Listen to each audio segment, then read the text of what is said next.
दोस्तों, कुछ ही दिन पहले हमने अपने देश का सबसे बड़ा त्योहार मनाया, हमारी आज़ादी का दिन।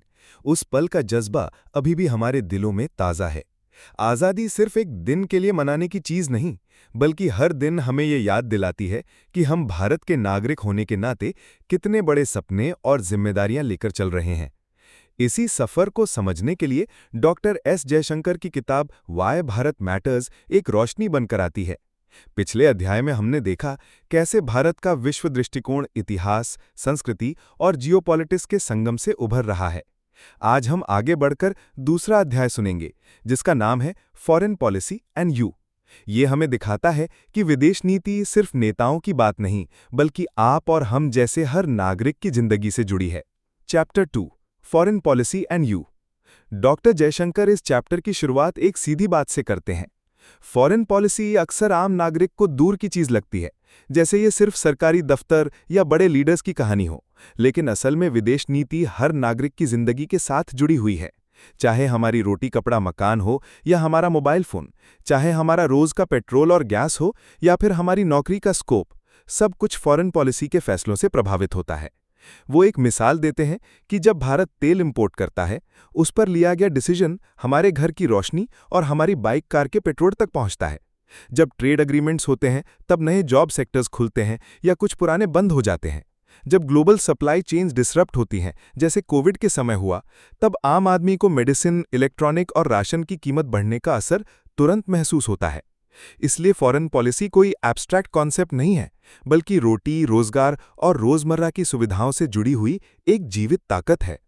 डॉक्टर जयशंकर फिर बताते हैं कि भारत जैसे बड़े और उभरते देश के लिए फॉरेन पॉलिसी एक सर्वाइवल टूल भी है और एक ग्रोथ इंजन भी। हमारी समस्या ये है कि हम एक ही समय पर डेवलपिंग भी हैं और एक ग्लोबल पावर भी। इस कॉन्ट्रडिक्शन के बावजूद भारत को अपने नागरिकों की आशाओं को पूरा करना है।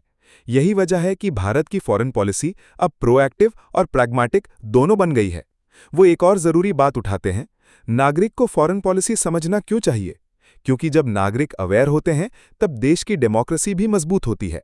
अगर आम जनता को पता ही ना हो कि उनके देश की फॉरेन पॉलिसी का उनके जीवन पर क्या प्रभाव है, तो उनकी आवाज सही डायरेक्शन में नहीं उठ पाती। इसीलिए उनका कहना है कि फॉरेन पॉलिसी एंड यू सिर्फ एक स्लोगन नहीं, बल्कि एक रियलिटी है जो हर नागरिक को समझना जरूरी है। चैप्टर में वो ये भी बताते हैं कि फॉरेन पॉलिसी के 3 मेजर डायमेंशंस हैं जो आम नागरिक को डायरेक्टली छू लेते हैं। पहला है आर्थिक प्रभाव, ट्रेड, इन्वेस्टमेंट, नौकरियां और मार्केट स्टेबिलिटी।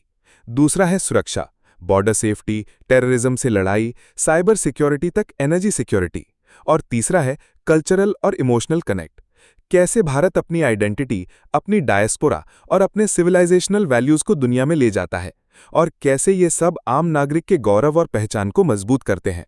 डॉक्टर जयशंकर ने डायस्पोरा की भी बात की। ओवरसीज भारतीय जो लगभग 3 करोड़ से ज्यादा हैं, उनकी सुरक्षा, उनकी वेलबींग और उनका भारत के प्रति कनेक्ट फॉरेन पॉलिसी का एक इंटीग्रल हिस्सा है। जब गल्फ में क्राइसिस हुआ या यूक्रेन वॉर में स्टूडेंट्स फंसे, तब भारत सरकार ने उनको निकालने के लिए जो कदम उठाए, वो फॉरेन पॉलिसी का आम नागरिक के लिए डायरेक्ट इम्पैक्ट का एग्जाम्पल है। ये चैप्टर एक बहुत ही गहरी बात के साथ खत्म होता है। भारत के नागरिक को ये समझना चाहिए कि उनका वोट, उनका आवाज और उनका एक्सपेक्टेशन फॉरेन पॉलिसी को शेप करते हैं। विदेश नीति दूर के लीडर्स की बात नहीं, बल्कि घर के किचन तक की कहानी है।